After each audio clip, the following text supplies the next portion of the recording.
Invention, आविष्कार। It's a need of life. Scouts and कब्स training के बारे में बच्चों में लाइफ स्किल्स और डिसिप्लिन इंस्टिल करने में कैसे मदद करते हैं? जैसे कि बच्चा बोलता है ना, जैसे हम सुबह उठ के नमस्ते करते हैं तो हमारे में बोलते हैं जय हिंद। जो रिस्पेक्ट देना चाहिए, रिस्पेक्ट। दूसरा डिसिप्लिन, यूनिफॉर्म। जब वो बंदा यूनिफॉर्म पहनता है तो उसकी जो अहमियत होती है, उसकी जो इम्पोर्टेंस होती है, उसको वो पता चलता है। दी गाइडिंग वॉइस हिंदी में आपका स्वागत है। टीजीवी हिंदी आपके बेहतर भविष्य के लिए, और मैं हूँ नवीन समला और मैं हूँ Payal Mittal. The guiding voice platform का फाउंडर एंड चीफ होस्ट यानी व्यवस्थापक और मुख्य मेजबान। और मैं हूँ टीजीवी हिंदी में आपकी को host. The guiding voice Hindi के माध्यम से हम इस दुनिया को कुछ बेहतर बनाना चाहते हैं। हम महत्वपूर्ण बातें करते हैं जिससे कि आपके जीवन और करियर को कुछ बेहतर बना सके।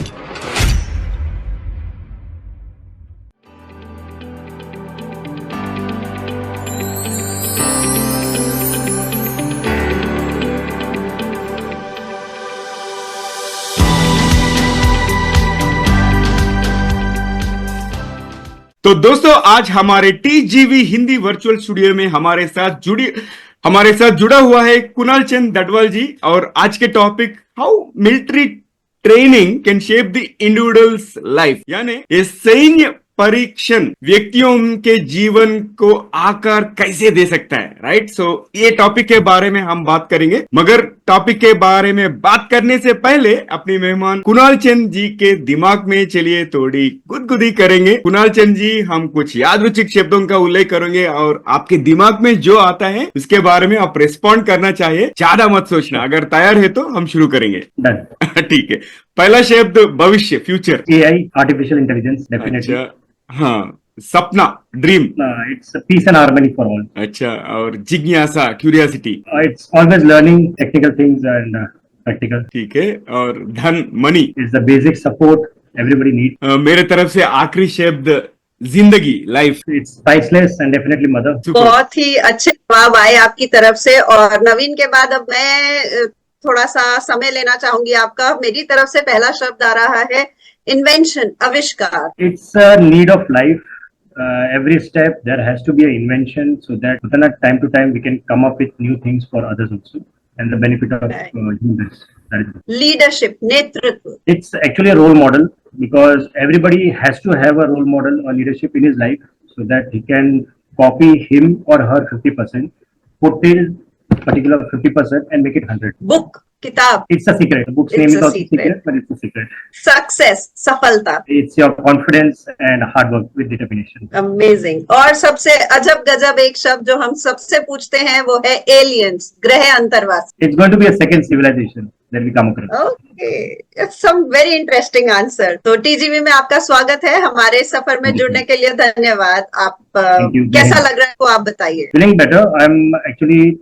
I will thank you for the opportunity wherein my particular knowledge, if anybody can gain and come up with his success story, that would be a biggest benefit and plus point for me through your platform. So thank you so much for this opportunity. Thank you आपको भी आने के लिए। और चलिए एक बारी शुरुआत करते हैं। अभी हम आपकी एक ब्रीफ एलिवेटर पिच से आपके जीवन और करियर के बारे में कुछ बताइए। I started off with my career from St. Xavier's Loyola. 4th standard I started with Cubs and Scouts. 6th standard it was Scouting. Then 8th and 9th it was NCC. Few years gap for my completion of education. Then I came into college, St. Xavier's College, with doing my sports activities since my childhood. Side by side it was NCC also. College का time मतलब जो हमारा 4th standard से मैंने कबिंग शुरू किया, 6th में मेरा स्काउटिंग शुरू हो गया, 8th और 9th मेरा एनसीसी था। फिर पढ़ाई करके कॉलेज में आया। कॉलेज में मैंने एनसीसी शुरू किया with 1 armour squadron, army wing. It was a special to armoured corps जहाँ पे मैं टैंक और एपीसी के बारे में ट्रेनिंग लेता हूँ। और फिर वहाँ से फिर मैंने अपनी ऑनर सर्विस दी 10 years इन एनसीसी, जहाँ पे बच्चों को उनको बोलते हैं डिफरेंट एस्पेक्ट लाइफ को कैसे एक इंडिविजुअल पर्सन बनना, रिस्पॉन्सिबल बनना, एक ऑफिस लाइक क्वालिटी कैसे देनी चाहिए। And few of my cadets have also join the forces, जो आज की तारीख में एक प्लस पॉइंट है मेरे लिए। तो होता है ना, few of them are major, they are lieutenant colonel also in army, तो वो एक मेरे लिए प्लस पॉइंट है। एंड करंटली जैसे मैं एक एनसीसी ऑफिसर हूँ with army wing now, so my main concern is to motivate cadets and students to join up NCC and forces. Why? Because ये एक बहुत इंपॉर्टेंट लाइफ एस्पेक्ट है जहाँ पे वो वर्च्यूज ऑफ लाइफ, एक एक पैसे का मतलब होता है, एक रिस्पॉन्सिबिलिटी होती है, सिचुएशन एनालिसिस करके उसको किस तरह से अपने आप को डेवलप करके उसका सोल्यूशन निकालना है, तो वो सारी चीज उसके अंदर आ जाती है। That is the main. Secondly ऐसा है कि जो भी मैंने पुरस्कार लिए हैं, I just name few of them, starting from president scout award, vice president award, PM award, फिर गवर्नर अवार्ड सिल्वर मेडल लिया, सीएम अवार्ड ले लिया, बेस्ट इंस्ट्रक्टर अवार्ड था, फिर फायर सेफ्टी अवार्ड था, एंड एम्बुलेंसमैन अवार्ड इन स्काउटिंग। ये सारी चीज ऐसी कि जो नॉलेज अब मिल चुका है, तो एक कहावत हिंदी में बहुत सही है कि जो अगर विद्या रखी जाती है तो वो बोलते हैं ना किसी को मदद में नहीं आती है, लेकिन वही विद्या अगर मैं दूसरों को दूंगा तो हो सकता है कहीं ना कहीं वो चीज उसके लाइफ में ऐसा बोलते हैं ना एक सिचुएशन आता है जहाँ पे वो बोलते हैं ना होल्ड अप हो जाता है कि मैं बौखला जाता है, मैं करूँ क्या। उस टाइम पे अगर ये एक चीज एक सेकंड का उसको एक बोलते हैं ना थिंकिंग प्रोसेस आ जाता है कि सर ने ऐसा बोला था और मैं करूंगा और मैं इस सॉल्यूशन से निकल जाऊंगा, तो that is the biggest biggest success for me. Why that person was calm, cool, understood the situation, took that particular option of mine and got a solution back. That is my main concern. Amazing. Amazing. और कुणाल जी, आपका guiding voice कौन है? Guiding voice has always been, father and mother, my family, because they have always supported me. My father being from army background, we are from army background. तो एक चीज है कि we never give up. उनका एक ही chance है, तुम चलते रहो, पीछे हम खड़े हैं, हम सपोर्ट दे रहे हैं। तो that is my guiding voice. मुझे पता है कि अगर मैं कहीं गलत होऊंगा तो मुझे पीछे से आवाज आएगी कि you are doing something wrong, check it out. हमेशा अगर किसी को बता भी दोगे तो it's better let the person know where is fault is, he can come out. तो वो एक मेरे गाइडिंग वॉइस रहे हमेशा, तो it's a plus for me. Amazing जी। और माता पिता तो हमेशा गाइडिंग वॉइस रहते ही हैं, और जितना हम उनकी सुन लें, और ये चीज शायद आज के बच्चों को भी एक ध्यान में रखनी चाहिए कि बेटर अपने मम्मी पापा की पहले से सुन ले, सो दैट दे नो कि वो सही रास्ते पे ही जाएंगे, और बाद में उनके पास नहीं आएंगे कि आप हमें बताइए अब क्या करना है। तो ये चीज शायद हमारे जो मिलेनियल्स हैं हम लोगों से सीखनी चाहिए, आज की जेनजी जो हमारी जनता है मैं कहूंगी। और इसी के साथ आगे बढ़ते हैं, और आपके इस सफर में जानना चाहेंगे कि कौन सी ऐसी 3 चीजें हैं जिसकी वजह से आज आप यहाँ पहुंच सके, आज आपने जो भी अचीव किया है वो। मैं पेरेंट्स को बोलूंगा, जिसमें मतलब फैमिली जो फर्स्ट सपोर्ट रहती है, फादर मदर, फिर वाइफ है, क्योंकि उनका मेन सपोर्ट रहता है। Then second comes your mentor, जिसके थ्रू आप मोटिवेट होते हो। तो he has always been my grandfather, colonel Prakashan late. Then during NCC it was Colonel JP Ankleshwarya sir, who was the group commander, and with that it was my NCC officer Captain Usha Bhatt, my colleague third officer Durga Prasad, and apart of that my friends, those who supported me in each and every way. विशाल पंचाल मेरे खास दोस्त है, मेरा brother, मैं उसको अपना friend मानता हूँ, कुशल चंद डडवाल। और बोलते हैं ना काफी मतलब गिनती के 3-4 लोग हैं जो मेरे लाइफ में बहुत इंपॉर्टेंट रोल प्ले करते हैं। Specifically my wife right now Meena, क्योंकि एंड में कुछ भी होता है, my all secrets are with her, तो she knows in and out of me. तो कुछ भी होता है तो बोले तुम ऐसा मत करो, ऐसा करो, ये से ऐसा ठीक हो जाएगा। That is the main thing. So my all बोलते हैं ना success and service is related to her only, because of her constant बोलते हैं ना एक सपोर्ट भी बोलते हैं, इम्पोर्टेंट। आपका वाइफ का नाम क्या है? हम उनको कुडोस देना चाहते हैं। हमारी मीना कुमारी है। अच्छा, Meena Kumari ji, hats off and thank you. आपने बहुत सपोर्ट दे रहे हैं, and I think Kunal ji, rarely people acknowledge about spouses. आप उन कम लोगों में से एक है, एक आदमी, बिकॉज मैं सुनता हूँ बहुत बार लोग बोलते हैं कि friends, bosses and all, but family को ओवरलुक करते हैं, and thank you for mentioning that. और आगे बढ़ते हैं, और मेरा दूसरा सवाल है कि आपके जिंदगी में सबसे मुश्किल सी सीखी क्या मिली है? मुश्किल से सीखने वाली बात तो इट्स नथिंग कम्स इजीली, कोई भी आसानी से चीज मिलती नहीं है। तो होता ना, जो मैंने ऑनर्स एंड मेडल्स लिए हैं लाइफ में, बड़े मुश्किल से मिलते हैं। It's not so easy for anybody, कोई भी इतना आसानी से उसको प्राप्त नहीं कर पाता है। तो मैं एक चीज मानता हूँ कि वो जो आप करते हो वो तभी पॉसिबल हो पाता है, that is submit in one word, एक ही शब्द में बोलूंगा, कैरेक्टर। आपका जो कैरेक्टर है that plays a very important है, वो इतना अहमियत है उसके अंदर, उसमें कभी आपको ईगो नहीं लाना चाहिए। मैं इतना बोलूंगा, आज अगर ईगो लाओगे ना तो बंदा इज डाउन, वो उससे आगे नहीं बढ़ पाएगा। तो मुश्किल से जो बनता है वो कैरेक्टर है, उसके बाद आपकी लाइफ, आपका जो भी आप स्टेप लेते हो, गोल्स लेते हो, वो उसके ऊपर कंसिडर। Amazing answer. और आपने जो ये बताई है कि ईगो और शायद सेल्फ रिस्पेक्ट में बहुत बड़ी एक लाइन होती है, ईगो ना लाके अपनी सेल्फ रिस्पेक्ट को रखते हुए अपने कैरेक्टर को डेवलप करना एक बहुत ही अमेजिंग स्किल भी हो सकती है एंड अचीवमेंट भी हो सकती है किसी के लिए भी। और उसमें से फिर जो आप लाइफ बनाएंगे वो निश्चित रूप से सक्सेसफुल लाइफ होगी। आगे आगे चलते हुए हम आपसे ये पूछना चाहेंगे कि आज की डेट में साइबर सुरक्षा एक बढ़ता हुआ खतरा बनती जा रही है। हाउ आर यू एंश्योरिंग, आप कैसे साइबर हमलों से महत्वपूर्ण सैन्य बुनियादी ढांचे की सुरक्षा को कैसे निश्चित करते हैं? मिलिट्री जो हमारा इंफ्रास्ट्रक्चर है उसको कैसे प्रोटेक्ट करते हैं इन साइबर अटैक्स? मेन पॉइंट तो ये रहेगा कि एक तो awareness, what is actually cyber security and what is मतलब वायरस, वैसे सब लोगों को पता ही क्या होता है, हैकिंग क्या होती है पता है, लेकिन एक बोलते हैं ना हिंदी में कहावत है, कच्चे कान का नहीं होना चाहिए। आपके सामने कोई चीज आती है तो डेफिनेटली आपको उसके अंदर you have to Google it out, you have to get the information, आपको सारी जानकारी निकालनी पड़ती है कि वो चीज क्या है।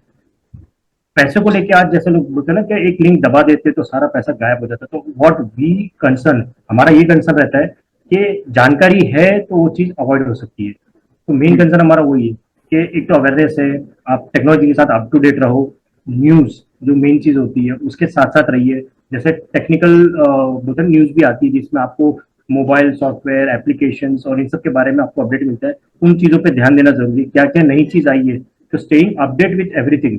आप हर एक चीज के साथ जो अपडेट रखोगे तो वो चीज आपको लाइफ में इतना अगर रखे, कल उठ के अगर आपके सामने कोई सिचुएशन आती है तो डेफिनेटली आपको पता है कि भाई ये चीज मैंने 2 दिन पहले सुनी थी और आज हो रही है प्रकट सामने, तो मुझे इसमें से सोल्यूशन कैसे निकालना है ताकि मुझे कोई हानि ना हो और मेरे साथ जो है उनको भी हानि ना हो।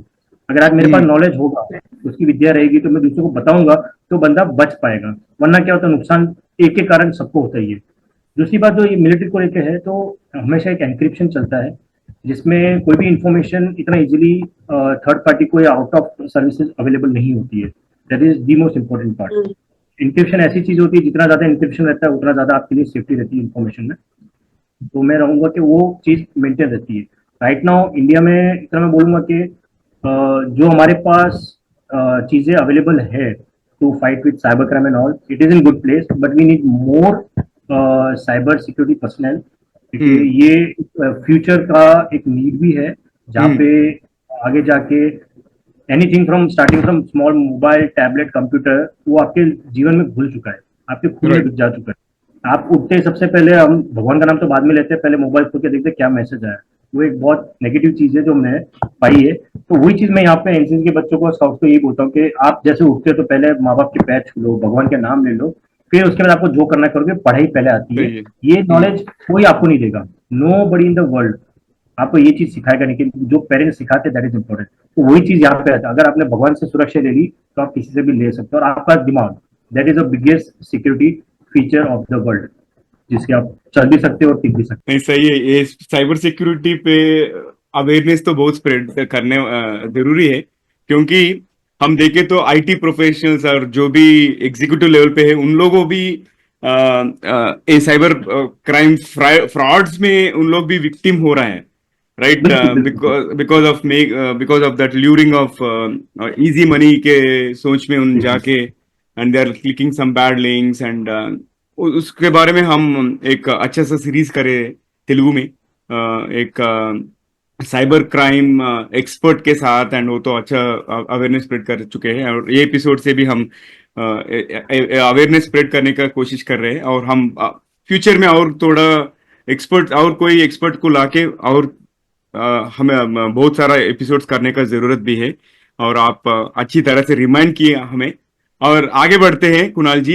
ये मॉडर्न मिलिट्री स्ट्रैटेजी में एआई मतलब ये कृत्रिम बुद्धिमत्ता और मशीन लर्निंग की क्या भूमिका है, और आप उनके लिए भविष्य में क्या संभावनाएं देखते हैं, उनका पोटेंशियल क्या है? एआई आज की तारीख में जैसे बोलते हैं ना, आर्टिफिशियल इंटेलिजेंस इंपॉर्टेंट पार्ट है, it is just a support. मैं इतना मानता हूँ कि आर्टिफिशियल इंटेलिजेंस ने अपना काम इजी कर दिया है, जहाँ पे पहले एक बोलते हैं ना हार्ड वर्क होता था, एक जो अपने हिंदी भाषा में बोलते हैं कि गधा मजदूरी बोलते हैं कि इंसान को वो काम करना पड़ेगा चल के तभी हो पाएगा, तो एआई ने वो चीज इजी कर दी है। तो एंड में क्या है कि आप फिजिकली अपने आप को जितना कंस्ट्रेन करके आर्टिफिशियल इंटेलिजेंस के थ्रू आप अपना काम करवा लेते हो, but the important thing is AI ने अपना 50% काम कर दिया है। अच्छा। अगेन दैट 50% जो रिमेनिंग है वो आपको फिजिकली करना पड़ जाएगा, so that you get 100% strength to complete. वो तभी वो क्षमता आपको मिल जाएगी, क्योंकि आपका सोचने का पावर भी आपको चाहिए। हर चीज अगर एआई करेगा तो आप अपने सोचने की भी क्षमता है उसको आप कम कर रहे हो। आज एआई बना है तो उसके पीछे भी एक इंसान का दिमाग है जिसने उसको बनाया, उस सॉफ्टवेयर को, उस पर्टिकुलर होता ना इंटेलिजेंस को। तो उसको बरकरार रखने के लिए हमको भी उससे एक स्टेप आगे रहना जरूरी है, ताकि कल उठ के वो हमारी तरफ नेगेटिव भी ना हो, वो हमारा पॉजिटिव भी रहे, and we can use it in a proper way. वो हमारे लिए जरूरत है और हमने अपनी जरूरत के लिए ये आविष्कार किया है, मैं मानना। एग्जैक्टली। लेकिन हमको ऐसा भी रखना है कि ये हमारे कंट्रोल में रहे, ये हमें ना कंट्रोल कर ले, क्योंकि शायद फिर वो जो हम कुछ इंग्लिश मूवीज हॉलीवुड की देखते हैं वो सच हो जाएंगी। बिल्कुल बिल्कुल। तो बहुत इम्पोर्टेंट है कि जो ये इसके ऊपर हम इसको इतना रखें कि ये हमारे कंट्रोल में रहे और हम इसके गुलाम ना बन जाएं। मतलब जिस तरीके से आज चीजें हो रही है, तो एक कंसर्न माहौल है जिसके लिए हम सभी को थोड़ा अवेयर रह करके, माइंडफुल होकर के इसका इस्तेमाल करना पड़ेगा। और आगे बढ़ते हैं। अगला सवाल आपसे जानना चाहेंगे कि सेना की विभिन्न शाखाओं के बीच स्पष्ट संचार कितना महत्वपूर्ण है, इफेक्टिव कम्युनिकेशन क्यों जरूरी है, और इसे बेहतर बनाने के लिए आपने क्या रणनीतियां, क्या स्ट्रैटेजीज इंप्लीमेंट करी? अब जैसे अपने मिलिट्री का लेके चल रहे हैं आज सेशन, तो बोलते ना थोड़ी बहुत चीजें ऐसी होती है जो हम लोग पब्लिक में गिव आउट नहीं कर सकते, टेक्निकल टर्म्स होती है, उनको अवॉइड करके। बट यस, कम्युनिकेशन जो हम लोग करते हैं it has to be very clear, बड़ा स्पष्ट होना चाहिए। जो आप इंफॉर्मेशन सामने वाले को देना चाहते हो वो क्रिस्टल क्लियर होना चाहिए। सारे फैक्ट फिगर्स जानकारी जो उसका मतलब है वो कभी बदलना नहीं चाहिए, जो उसकी अहमियत है वो कभी कम नहीं होनी चाहिए। दूसरा कि आप जो इन्फॉर्मेशन दे रहे हो कितना रिलायबल है, वो कितना सोर्स की तरफ से आया है जिससे आपके जवानों को, आपकी टीम को कोई नुकसान ना हो। That is important communication. Secondly, चाहे हम जो भी मीन्स कम्युनिकेशन यूज करते हैं, समझ लो कि वॉकी टॉकी हो गई, आपका टेलीफोन हो गया, आपका बोलता ना एक ईमेल का करस्पॉन्डेंस हो गया, लेटर हो गया, तो वो इस तरीके से किया जाता है कि जिसमें आपका इंफॉर्मेशन थर्ड पार्टी को डिस्क्लोज ना हो। हमारा मेन कंसर्न वही रहता है कि जो भी इंटरनल सिक्योरिटी के लिए जरूरी इंफॉर्मेशन है वो किसी और को डिस्क्लोज ना हो, उस तरह से फ्रेज अप किया जाता है और उसको सेंड किया जाता है, ताकि तीनों की तीनों सर्विसेज जो भी होती है एक कमांड के थ्रू कंट्रोल की जाती है। उसके मुताबिक हम इतना मानते हैं कि कम्युनिकेशंस आर वेल सेटअप। हम हमेशा बैकअप लेके चलते हैं कि अगर ये चीज कहीं पे ब्रेकडाउन होती है तो उसका दूसरा रास्ता कौन सा है, उसको कैसे हम कंप्लीट कर सकते हैं। बिकॉज अगर कहीं गैप आ जाती है, हम उसका रास्ता ना निकाले तो बहुत बड़ा हादसा हो सकता है। कम्युनिकेशन जैसे तीनों सर्विसेज की है, इन्फेंट्री आ गई, आर्मर्ड कॉर्प्स आ गया, टैंक वाला रेजिमेंट है, आर्टिलरी होती है, फिर अपना स्पेशल फोर्सेज वाला पार्ट है, नेवी और एयरफोर्स के जो शाखाएं हैं उनके साथ कोऑर्डिनेट करना होता है। तो कम्युनिकेशन इससे सेटअप किया गया with the help of GPS, satellite link, जहाँ पे भी आपको रुकना ना पड़े। अगर आप खाई में भी गिर गए हो तो आपका कम्युनिकेशन चलता रहेगा। और यहाँ पर ना मैं आपसे कोई एक, मतलब आई नो आपने स्टार्टिंग ही इस चीज की आंसर की इस चीज से करी कि बहुत सारी टेक्निकल टर्म्स होती हैं जिन्हें हम डिस्क्लोज नहीं कर सकते, लेकिन हमारी ऑडियंस के लिए स्टिल मैं आपसे चाहूंगी कोई एक ऐसा छोटा सा एग्जाम्पल जो कि आप बता सके in very very simple language, जो आप जितना हमारे साथ शेयर कर सके वो आप यहाँ पर अगर बता सके, इफेक्टिव कम्युनिकेशन का आपके लाइफ में जो हुआ हो और उसकी वजह से एक पॉजिटिव इम्पैक्ट जो आउटपुट आया हो, वो अगर आप कोई शेयर कर सके हमारे साथ एक इवेंट। हम जैसे हम एक ट्रेनिंग कैंप में थे मध्य प्रदेश में, जगह का नाम नहीं लूंगा मैं, लेकिन डेफिनेटली वहाँ पे जब मैं टीम के साथ गया हुआ था तो ऐसा सिचुएशन था कि हमारा एक बंदा होता ना जो पानी का रास्ता, जो नदी का रास्ता होता है, वहाँ पे फंस गया था। अब ऐसा सिचुएशन हुआ था कि वहाँ पे कम्युनिकेशन काम नहीं कर रहा था। तो हमें क्या होता है कि स्काउट्स भेजने पड़ते हैं, एडवांस पार्टी भेजनी पड़ती है चेक करने के लिए कि बंदे टीम सही सुरक्षित है कि नहीं। एडवांस पार्टी आगे काम करती है, जो हमारे साथ रहते हैं, हम ट्राई करते हैं हमारा हर एक मेंबर कम्युनिकेशन में रहे, हमारे टच में रहे, विजुअल कांटेक्ट में रहे। तो क्या है कि कहीं पर भी जिससे चिल्ला के तो बात कर नहीं सकते, तो हैंड सिग्नल्स होते हैं हमारे, वो अदर होता है ना movements that are given military terms के होते हैं, वो यूज करते हैं। तो ऐसा बीच में ऐसा हुआ था कि बंदा आउट ऑफ कॉन्टेक्ट था, हमको ढूंढना भी था। तो अब हमारा सिचुएशन दे तो नहीं सकते, लेकिन उसमें ऐसा होता है कि वी यूज डिफरेंट साउंड्स, अलग अलग आवाजें यूज कर सकते हैं। तो सबको एक एक आवाज देके रखी होती है कि उससे पता चलता है ये बंदा हमारा है कि नहीं है। अब जैसे मैंने बताया था कि कम्युनिकेशन हमेशा बैकअप के साथ चलता है, तो जब कम्युनिकेशन नहीं हुआ तो हमने वो जरिया यूज किया जिसमें हमने आवाज की, उसके सामने से हमको आवाज की एक ध्वनि कान में गई कि भाई हाँ ये दूर आवाज है, कहीं पे फंसा हुआ है, तो हमको जाना जरूरी है। तो एक टीम को मैंने वहां पे डिप्लॉय करके उसको होता ना रेस्क्यू करके उसको टीम से जोड़ दिया था। सिचुएशन भी ऐसी थी कि बंदे को ऑलमोस्ट 100-150 फीट नीचे जाना पड़ गया था, लेके फिर उसको यूजिंग अपना स्काउट्स के जो नॉट्स होते हैं, बोल लाइन और वो सब, वो टेक्निक यूज करके फिर उसको वहां से रिट्रीव किया था, बचा के निकाला था वो वाला सिचुएशन। और आप इंसिडेंट शेयर करने के लिए धन्यवाद। और आगे बढ़ते हैं। अभी तो सोशल मीडिया का रेज हो रहा है and everybody is on social media, और हम थोड़ा क्यूरियस है आप सेना की सार्वजनिक छवि और संचार रणनीति को प्रबंधित करने के लिए क्या कदम उठा रहे हैं? मिलिट्री इमेज तो ऐसा है ना सर कि बोलना कम पड़ता है इसमें, but everybody knows the image of army, navy and air force. या हमारा मेन कंसर्न क्या सोशल मीडिया में है, तो सबसे पहली चीज होती है to avoid disclosing the identity of the person, क्योंकि इनमें क्या पहचान हो जाएगी तो इट ऑलवेज गोज नेगेटिव। एक एग्जांपल मैं देता हूँ, जैसे अपना ये 26/11 हुआ था बॉम्बे में, तो इन्फॉर्मेशन इतना ज्यादा बाहर आ गया था पब्लिक के अंदर और थ्रू मीडिया एंड ऑल, कि वो एक सिचुएशन विन विन फॉर सामने वाले के लिए था, जो हमको पिन पॉइंट करके ले रहा था। अब यहाँ पे सोशल मीडिया में हमारे पास एक सेल होता है जो बोलते ना मार्केटिंग करता है, जो एक बोलते ना वीडियो प्ले करते हैं, they try to motivate kids and everyone how to join the forces. That is important, जहाँ पे आपको एक पॉजिटिव ट्रेंड मिलता है। अच्छा। डेफिनेटली आर्मी में भी और मिलिट्री सब में ऐसा होता है कि आप जो भी कार्य करते हो उसकी आपको एक झलक दी जाती है, और उसमें आर्मी का टर्म होता है do you have it in you. अगर आप में वो क्षमता है तो आप कर सकते हो। और वो यूनिफॉर्म बोलते ना खरीदते नहीं है, आप उसको मेहनत से उसको पहनते हो। अगर कोई बोले इसकी कीमत क्या है, इट इज उसकी कोई कीमत है ही नहीं आज की तारीख में। आप पूरी दुनिया का पैसा रख दो, वो यूनिफॉर्म आप ले नहीं पाओगे। वो बैच जो आपको मिलता है, जो एक अर्न करता है बंदा, उसकी जो खुशी होती है ना, उसका कोई जवाब नहीं होता वहां पे, उसकी कोई कीमत नहीं है। वो वाली चीज है। तो बिल्कुल हमारी जो आर्म फोर्सेस है और भारत का आर्म फोर्स है, वो हमेशा उनको तो अपने के ऊपर प्राउड होता ही है, लेकिन जो हम एज अ कॉमन सिटीजन्स जो रहते हैं उनकी कामयाबी पे हमें प्राउड होता है, because they never let us down. वो लोग वहां हैं, वो अपना काम ठीक से कर रहे हैं, तो हम अपने कामों में इतना बेधड़क लग पाते हैं और इतना बेहिचक कहीं भी आ जा पाते हैं। सो ये तो खैर रिस्पेक्ट एंड सल्यूट वाली चीजें हैं ही। अब हम आपसे ना एक चीज जानना चाहेंगे कि आप अगर एक छोटा सा एग्जांपल हमारे साथ कोई शेयर कर सके, जहां मतलब कम्युनिकेशन में खराबी के कारण कोई आपने वहां पर आविष्कार किया हो। जैसे कहते हैं कि आवश्यकता आविष्कार की जननी है, तो कहीं पर कुछ ऐसा जहां पर आप कम्युनिकेट ही नहीं कर पा रहे हैं और वहां पर आपको कुछ ऐसा सीखने का अवसर मिला और आपकी टीम ने इसको किस तरीके से एड्रेस किया, संबोधित। जैसे स्काउट की टीम में लेके गया था, तो वही है कि जहाँ कम्युनिकेशन काम नहीं आया, जंगल वाला पार्ट था, ट्रेनिंग में थे, तो डेफिनेटली हमारे पास बोलते ना चलो कम्युनिकेशन डाउन है हमारा, वॉकी टॉकी काम नहीं कर रहा, कुछ भी है, तो किसी को इन्फॉर्मेशन देने के लिए हम जो मोर्स कोड यूज करते हैं वो कम्युनिकेशन पार्ट का एक हिस्सा है। तो धुआं करना एक बोलते ना उसका एक निशानी होती है, लंबा धुआं, छोटा धुआं, उस तरीके से इसका एक सिग्नल बना के हम लोग छोड़ते हैं। तो क्या कहीं पे भी कोई दूर बंदा होता है जिसको इसके बारे में पता होगा, तो डेफिनेटली उसको ग्रैब करेगा, इन्फॉर्मेशन समझेगा और उसके मुताबिक वो अपना कार्रवाई इस तरह से करेगा कि जो भी प्रॉब्लम हम लोग को है, जहाँ पे फंसे है, वो आके हमको मदद करे। तो वो एक जो सिग्नल कम्युनिकेशन पार्ट होता है वो बहुत जरूरी है। जरूरी नहीं कि हर वक्त आपके हाथ में मोबाइल होगा तभी आप कम्युनिकेट कर पाओगे।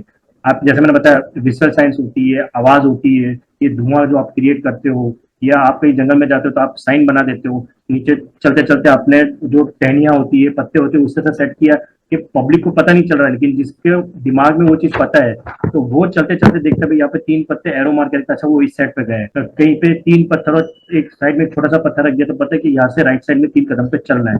तो वो सारी चीज हम लोग कम्युनिकेट करके चलते, अगर नहीं भी हो तो पीछे जो टीम आ रही है उसको किस तरह सपोर्ट दे वाला situation. Amazing amazing. Hello, I'm Steve Ahern, one of the judges of the Asia Podcast Awards. I'm interrupting this episode to let you know that you're listening to an award-winning podcast.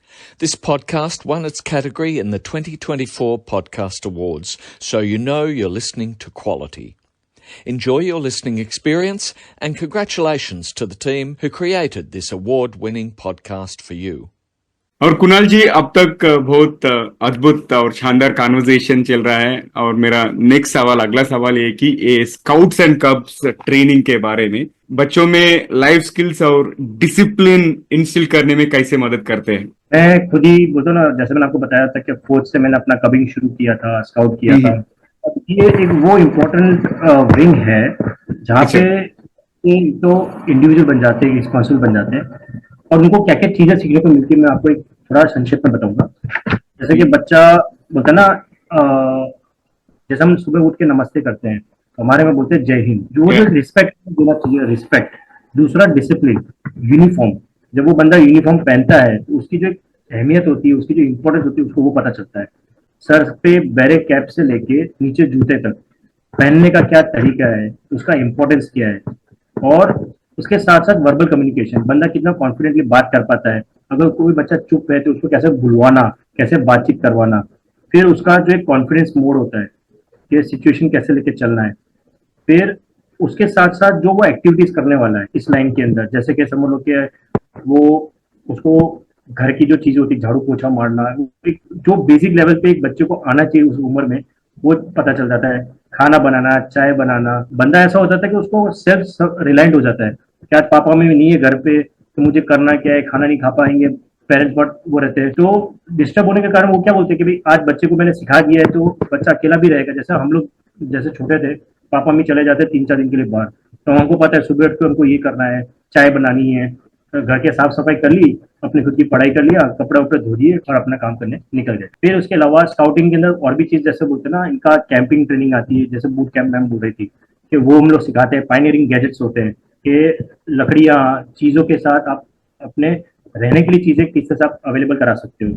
आप लोग के जो gadgets हैं, pioneering projects. फिर first aid होती है कि अगर in case of emergency, cut wounds, आपको मोच आ गई, फ्रैक्चर हो गया, तो आपको उसमें क्या करना चाहिए। कोई बीमार पड़ गया, किसी को कुछ तकलीफ आ गई, फीवर हो गया, तो बेसिक जो चीजें होती है बच्चे उसको सीखना शुरू कर देते हैं। इसके अलावा जहाँ पे जब बच्चा कैंप में जाता है तो कैंप में उसको कैसे टेंट में रहना है, तंबू में कैसे रहना है, उसका सामान उसके लिए उसको कैसे सेट करना है, खाना पीना उसको किस तरह से सेटअप करना है, मेस को बोलते हैं कैंप का पूरा एरिया कैसे सेटअप करना, खाना मेस किधर रहेगा, वॉशरूम एरिया किधर रहेगा, वो जो एक्टिविटीज करेगा वो किधर रहेगा। फिर इसके अलावा वो जो ऑप्शनल कोर्सेज करेंगे, जंगल में जाएंगे तो उसको पेड़ कैसे चढ़ना है, फिर रिवर क्रॉसिंग कैसे करनी है, वो कमांडो ब्रिज होता है, मंकी क्रॉल होते हैं, वो सारी चीजें उनको ये स्काउटिंग के अंदर सिखाई जाती है।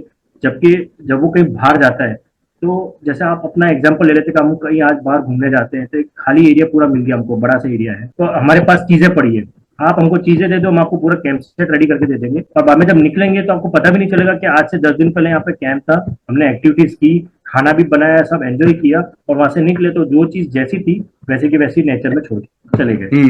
तो वो सारी चीजें हम लोग स्काउट्स के अंदर सिखाते बच्चों को, जिसमें से जैसे जैसे एक्टिविटी करता जाएगा तो हम उसको, हमारे में जो अलग अलग स्टेजेस होते हैं, प्रवेश, प्रथम, द्वितीय, तृतीय, फिर राज्य पुरस्कार जहाँ पे गवर्नर अवार्ड मिलता है, उसके आगे प्रधानमंत्री की अवार्ड मिलती है और राष्ट्रपति पुरस्कार मिलता है, तो वो अपने स्टेजेस में करता रहता है। और इससे क्या होता है, बंदा एक इंडिविजुअल है ना, खड़ा हो जाता है अपने पैर के ऊपर, कि आज वो उसकी एक पहचान अलग ही हो जाती है, वो बंदा अलग से दिखना शुरू हो जाता है कि बंदे ने कुछ किया है। आज नॉर्मल स्टूडेंट्स, जैसा अपने एग्जाम्पल देते हैं ना कि आज स्कूल में 1500 बच्चे हैं, तो उसमें से एक ही बच्चा ऐसा होता है जो होता है ना, खड़ा उतरता है उन सारी चीजों के ऊपर से और वो अवार्ड लेके जाता है। जैसा हमारे यहाँ पे होता है ना, पुराने में कहावत है कि आज हम लोग सब एक भगोने में दूध है, लेकिन दूध में जब गर्म करने के बाद मलाई बनती है तो मलाई बन जाती है क्रीम।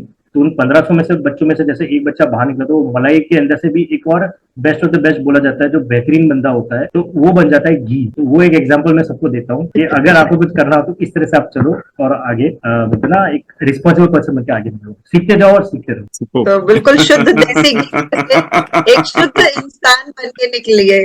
अच्छा मेटाफर है वो। नहीं, और शुद्ध देसी घी जैसे बन के शुद्ध एकदम स्काउट्स एंड गाइड्स आपको शुद्ध इंसान बना देते हैं, which is ready to fight in life any condition जो रहे। मेंटली प्रिपेयर कर लेता है आपका, सही बात है। जी बिल्कुल, बहुत ही एग्जाम्पल आपने बहुत अच्छा दिया and it will remain to, किसी को भी समझाने के लिए चीजें बहुत अच्छी रहेंगी, तो थैंक यू फॉर मैं दो शेयरिंग। चीज ऐड करूंगा मैम, कि जैसे बोलते हैं ना, जो घी वाला आपको दिया, एक अपने पास उदाहरण है कि अगर टेढ़ी बोलते हैं ना, उंगली से घी नहीं निकलता, जो कहावत है, सीधी तो उंगली मैंने से उसको नहीं थोड़ा चेंजेस ऐसे किया, भाई घी आपका है, डब्बा आपका है, आपको घी पीना है, तो उंगली टेढ़ी करके या सीधी करके इतनी मेहनत मत करो, डिब्बा सीधा मुंह में लेके एंजॉय करो, दैट इज योर घी, आपको जैसे लेना है, तो इतनी मेहनत मत करो। एंड सेकंड थिंग कैसा है कि आज स्काउट्स, एनसीसी और जो है वो, उसको मैंने अपनी तरफ से कैसे उसको डिवाइड किया है कि आर्मी का जो लाइफ है 50% कम्स फ्रॉम एनसीसी, और आपने एनसीसी में जो ट्रेनिंग किया है या करोगे उसका 50% होता है स्काउटिंग में। तो अगर आप थोड़ा बहुत जैसे अपना स्काउटिंग सीख लिया, तो you know what to do, wearing from uniform, आपको कैसे पहनना है, बातचीत कैसे करना है, रिपोर्टिंग कैसे करना है, सैल्यूट कैसे करना है, तो वो आपने सीख लिया स्काउटिंग के अंदर। फिर एंड में क्या होता है, खाली यूनिफॉर्म चेंज होता है और आपका एक प्रोसेस चेंज होता है, बाकी वो सब चीज कॉमन रहती है। तो आपने स्काउट्स किया तो आपके लिए एनसीसी इजी है, आपने एनसीसी किया तो आपके लिए आर्मी, नेवी, एयरफोर्स की वो ड्यूटी इजी रहती है, और वो रिस्पॉन्सिबिलिटी इजी रहती है। खाली उसमें क्या होता है, यूनिफॉर्म चेंज होता है, उनके जो एसओपीज होते हैं, काम करने के तरीके, वो बदल जाते हैं, बाकी बेसिक वही का वही है। और आगे बढ़ते हैं, और ये अब हम थोड़ा सा इंटरनेशनल लेवल की बात करेंगे। तो हम देख रहे हैं जैसे कि इजराइल और दक्षिण कोरिया जैसे देश हैं जो अपने नागरिकों के लिए सैन्य प्रशिक्षण को अनिवार्य करते हैं, mandatory military service, military training जो है। आपकी राय में क्या हमारे देश के प्रत्येक नागरिक को ऐसे प्रशिक्षण अनिवार्य कर दिए जाने चाहिए, और इससे क्या हेल्प मिलेगी हमको, वो भी जानना चाहेंगे आपसे। तो ये एक एग्जांपल बहुत बढ़िया है जो कंट्रीज हमको सेटअप करती है। हमारे पास जब जब मैं एनसीसी में था, मैं बात करूंगा 2005 की, तब उस टाइम पे हमारे जो राष्ट्रपति थे, लेट श्री एपीजे अब्दुल कलाम जी, उन्होंने ये एक सुझाव दिया था गवर्नमेंट को कि स्कूलिंग के अंदर एटलीस्ट एनसीसी कंपलसरी हो जानी चाहिए, और टू स्टैंडर्ड्स 8 और 9 में। तो इससे क्या प्लस पॉइंट होता है कि स्काउटिंग तो आपने कर ली है, लेकिन जब आप एनसीसी करते हो उसमें क्या होता है कि it becomes a part of defence. आप एमओडी के अंदर आ जाते हो, आर्मी, नेवी, एयरफोर्स की आपको प्रशिक्षण मिल जाता है, आप मेंटली बच्चे को सर्विसेज के लिए आप तैयार करते हो। तो उसमें क्या है कि उनको पता है कि सर्विसेज को चाहिए क्या, आपने उनको ट्रेनिंग दे दी, कल उनके यूनिफॉर्म आ गया, उनका ड्रिल आ गया, वेपन ट्रेनिंग आ गई, कैमोफ्लाज एंड कंसीलमेंट होती है, उनको फील्ड क्राफ्ट ट्रेनिंग होती है कि हथियार कैसे चलाए जाते हैं, आपको दुश्मनों के साथ जो एम्बुश करना होता है, वो सारी चीज धीरे धीरे उनको सिखाई जाती है। मैप रीडिंग होता है, इनके स्टार गेजिंग होते हैं, कंपासेस एंड एवरीथिंग, कैसे आपको मैप को यूज करना है, आप ग्राउंड लोकेशन में अपने आप को कैसे सेटअप करोगे, तो वो सारी चीज आपको स्टेप बाय स्टेप इन 2-3 साल की ट्रेनिंग के अंदर दी जाती है। तो समझ लो कि अगर एनसीसी कंपलसरी की जाती है, क्योंकि मिलिट्री ट्रेनिंग आप बात कर रहे हो, तो वो एनसीसी के थ्रू ही पॉसिबल है, जो अभी धीरे धीरे आपने देखा कि सब जगह पे वो पोर्ट्रेट किया जा रहा है, उसको मार्केट किया जा रहा है कि आज अगर आप कोई भी चीज देखते हो तो बंदों में एक नेगेटिव चीज ज्यादा पाई जाती है, लेकिन अगर आप एनसीसी के कैडेट्स को देखोगे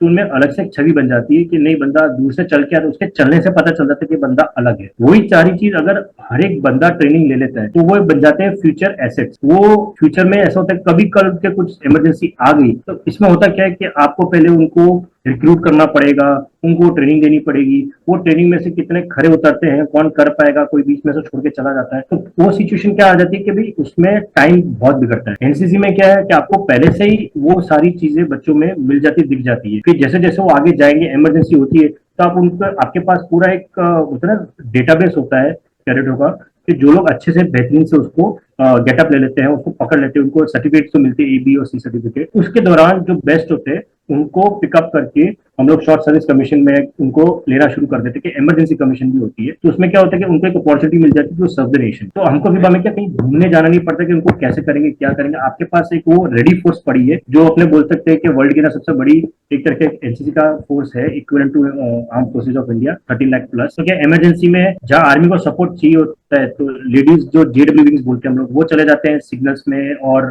मेडिकल नर्सिंग लाइन में, बाकी जो बॉयज होते हैं वो जाते हैं सपोर्ट्स के अंदर, लॉजिस्टिक्स और उस तरीके से। तो जहां जहां उनकी रिक्वायरमेंट होती है उनको पुलिंग कर सकते हैं। जैसे इमरजेंसी भी होती है, जैसे कभी प्राकृतिक आपदाएं आ जाती है, फ्लडिंग आ जाती है, या होता है ना कोई बीमारियां होती है, तो सीनियर डिवीजन के जो कैडेट्स होते हैं उनको डेफिनेटली भेजा जाता है वहाँ पे, होता है ना अलग अलग क्षेत्रों में भेजा जाता है, जहाँ पे उनको कोई भी इन्फॉर्मेशन या उनको कुछ दवाई वाई सब डिस्ट्रीब्यूट करनी होती है घर घर जाके, तो हर एक के साथ एक टीम बना के हम लोग सीनियर्स को भेजते, तो उससे क्या वो जो ट्रेनिंग है वो एक एक्चुअली में रिक्वायरमेंट है अपने देश को कि ये चीज इम्प्लीमेंट की जाए हर एक स्कूल के अंदर। मैं बोलता हूँ हर एक स्कूल, भले ग्राउंड स्कूल में ना हो, लेकिन ये एक्टिविटी शुरू होगी तो कहीं ना कहीं उसका प्लस पॉइंट मिलेगा आगे जा। That is the most important part, ये मैं मानता हूँ होना चाहिए। बिल्कुल। और जिस तरीके से आपने बताई हैं सारी चीजें, मेरे ख्याल से हमारी ऑडियंस को भी क्लियर हो जाएगा कि अगर इसको एक एक्नॉलेज करके एक करिकुलम का पार्ट बनाया जाए तो निश्चित बच्चों में बहुत अर्ली एजेस से 8th-9th में जो एज होती है वहां पर बच्चों में जज्बा भी होता है, और उस अर्ली एज का फायदा उठा करके उनको एक बेटर इंसान, एक बेटर स्टूडेंट, बेटर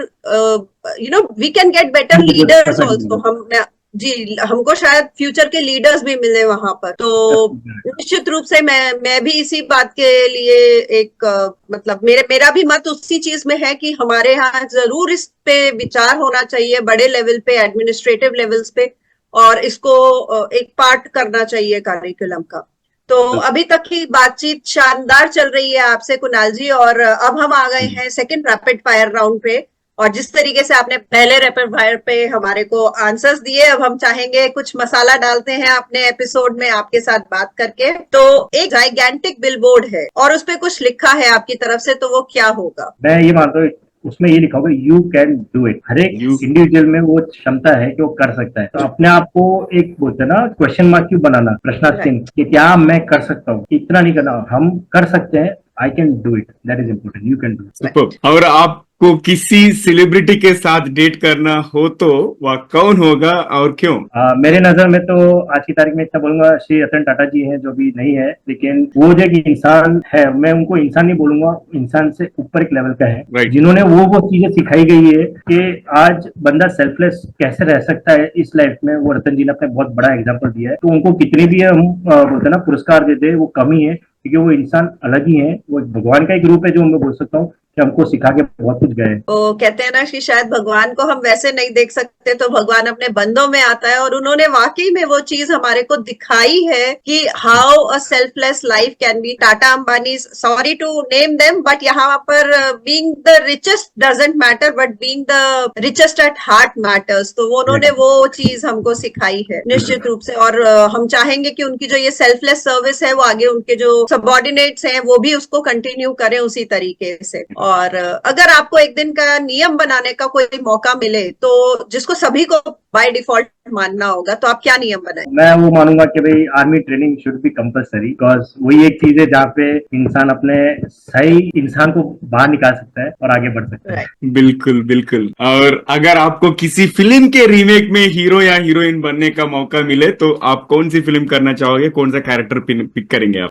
रिसेंटली जैसे मेजर पिक्चर आई थी on major Unnikrishnan, is the best example. एक बहुत बड़े उदाहरण, बहुत बढ़िया इंसान है। मैं मानता हूँ कि आज जितने भी अपने हीरो हीरोइन से वो एक एक्टर्स हैं, बट जो पीपल जो आर्मी यूनिफॉर्म में, दे आर एक्चुअल हीरोज। है वो आर्मी में रहे, पुलिस में रहे, लेकिन वो एक्चुअल हीरोज हैं। यदि आपको अपना जीवन किसी के साथ बदलना पड़े तो वो कौन होगा और क्यों? जैसे मैंने आपको पहले बताया, श्री रतन टाटा जी, रोल मॉडल हमारे वही है। और आखिरी सवाल ये दूसरे रैपिड फायर राउंड में, ऐसी कौन सी आधुनिक यंत्र यानी फैंटेसी गैजेट या इलेक्ट्रॉनिक गैजेट है जो आप देखना चाहोगे, नहीं तो खुद ही इन्वेंट करना चाहोगे? तो वो चीज है, आज अपने एक्चुअल जो लाइफ चल रही है अपनी डेली लाइफ में, ड्राइवर्स है, मेरे को उनकी बहुत वो होता है कि ड्राइविंग करते समय सबके हाथ में मैंने मोबाइल देखे, तो मैं वो चीज इन्वेंट करूंगा कि एटलीस्ट बंदा जो ड्राइविंग कर रहा है ना, वो मोबाइल कुछ यूज ही ना कर पाए। That is the most important part. 50% to 60% accident वहां से होते हैं। एक तो वो चीज मुझे चाहिए कि अगर इन्वेंट कर पाऊँ तो driver should be away from mobile, खाली ड्राइविंग पे कॉन्सेंट्रेट करो, safety for you and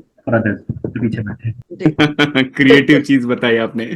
very nice. और आखिरी का एक सवाल है कि हमारे उभरते हुए युवा को आप क्या सलाह देना चाहें? बहुत ही सही सवाल आपने पूछा है। मेरे लिए तो ये है कि आज की तारीख में जो भी हम लोग डिवाइसेस यूज करते हैं, starting from mobile, tablet, laptop, computers, right, तो ये खाली मीन ऑफ कम्युनिकेशन है। इनको अपने लाइफ में, अपने खून में डाल के उस पार्ट को बनाना, दैट इज टोटली डिफरेंट। मैं नहीं मानता, क्योंकि इनमें क्या उसकी नेगेटिविटी ज्यादा हो चुकी है। तो मैं इतना ही मानूंगा कि वो कम्युनिकेशन में रखो, लेकिन आप जिनके संगत में हो, फैमिली मेंबर्स है, फ्रेंड्स है, जो हमारे टाइम पे हम लोग ने जो जिया था कि फ्रेंड्स सब बैठ के हंसी मजाक करना, आज 4 फ्रेंड्स बैठे तो मोबाइल के अंदर ही बात कर रहे, लेकिन वो एक दूसरे को देख नहीं रहा है। तो मैं वो चाहूंगा कि वो चीज ना हो। मोबाइल अपने कम्युनिकेशन पार्ट है, लेकिन रियल लाइफ में मैं मांगूंगा कि भाई ये चीज को जरूरी है कि हम लेके चले।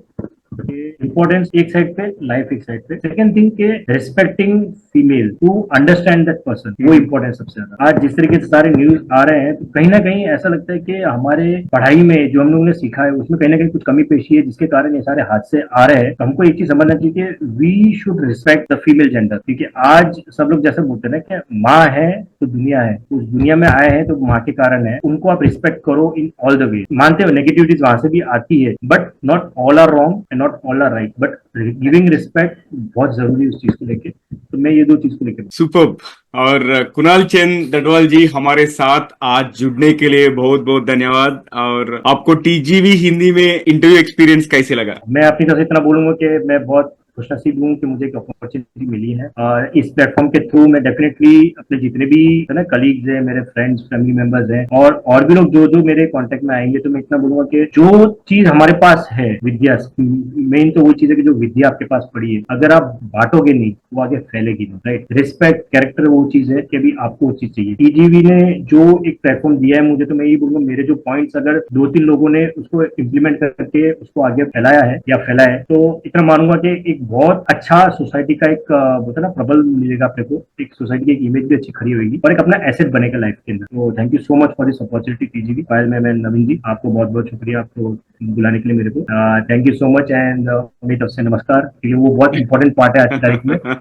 दी मोस्ट सनातनी जो हम लोग बोल सकते हैं, हमारी एक इमेज किसी से बनी हुई है। Most welcome sir. हम और भी एपिसोड्स करेंगे फ्यूचर में, और आपके पास कोई गेस्ट रिकमेंडेशन है तो उसके बारे में भी आप बता दीजिए जरूर। ये विजडम जो भी है हम बांटना चाहिए, that is one of the main reasons हम ये प्लेटफॉर्म को बिल्ड किए। और टीजीवी तो अभी विस्तार होने वाले और बाकी का इंडियन लैंग्वेजेस में, और हम टीजीवी मराठी भी लॉन्च कर रहे हैं अभी 2-3 हफ्ते में। सो likewise Gujarati is also one more thing. Thank you so much. तो दोस्तों ये था आज का हमारा एपिसोड कुणाल चंद दडवाल जी के साथ। और आखिरी के भाग से पहले आप सभी से विनती है कि अगर आपने अभी तक टीजीवी चैनल को सब्सक्राइब नहीं किया है तो आप अभी कर लीजिए। अगर आपको ये श्रृंखला पसंद आए तो अपने 3 करीबी लोगों के साथ शेयर करिए, शायद उन्हें भी इसमें से कोई फायदा हो या उनको भी कोई टिप्पणी उन्हें पसंद आए। धन्यवाद। तो चलिए आप सुनते हैं आज का सामान्य ज्ञान। और आज का सामान्य ज्ञान दुनिया की सबसे शक्तिशाली सेना यूएसए की सेना के बारे में 2 कम ज्ञात और दिलचस्प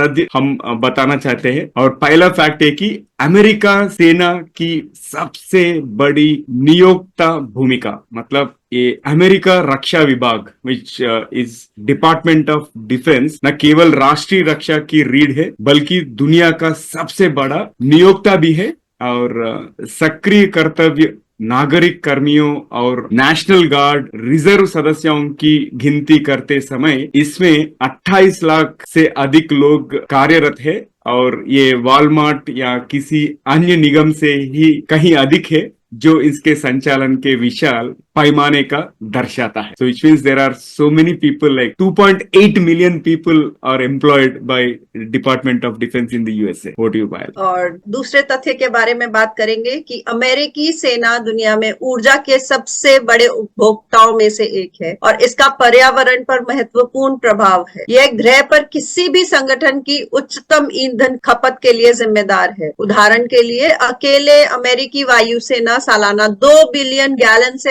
ईंधन का उपयोग करती है, जो कुछ देशों की कुल खपत के अधिक है। इसने नवीनीकरण ऊर्जा परियोजनाओं में निवेश सहित सेना को अधिक ऊर्जा कुशल बनाने की पहल को प्रेरित किया है। तो दोस्तों ये था आज का ट्रिविया सेक्शन। और आपको कोई और इंटरेस्टिंग फैक्ट्स अमेरिका सेना के बारे में, नहीं तो किसी और कंट्री का सेना के बारे में पता है तो आप जरूर कमेंट कर दीजिए। अगर ये एपिसोड आप YouTube पे वॉच करें तो देख रहे हैं तो वहां पे कमेंट कर सकते हैं, नहीं तो कहीं सोशल मीडिया प्लेटफॉर्म या ऑडियो प्लेटफॉर्म में आपको मिले तो वहां पे भी कमेंट कर सकते हैं। तो ये आज के लिए यही पर समाप्त करते हैं हमारा एपिसोड। और टीजीवी हिंदी में ट्यून करने के लिए बहुत बहुत धन्यवाद। और दोस्तों आपको कोई प्रतिक्रिया यानी सजेशन है, या अगर आप किसी को हमारे मेहमान करके बुलाना चाहे तो जरूर हमें ईमेल करें। हमारा ईमेल एड्रेस है tgvhindi@gmail.com।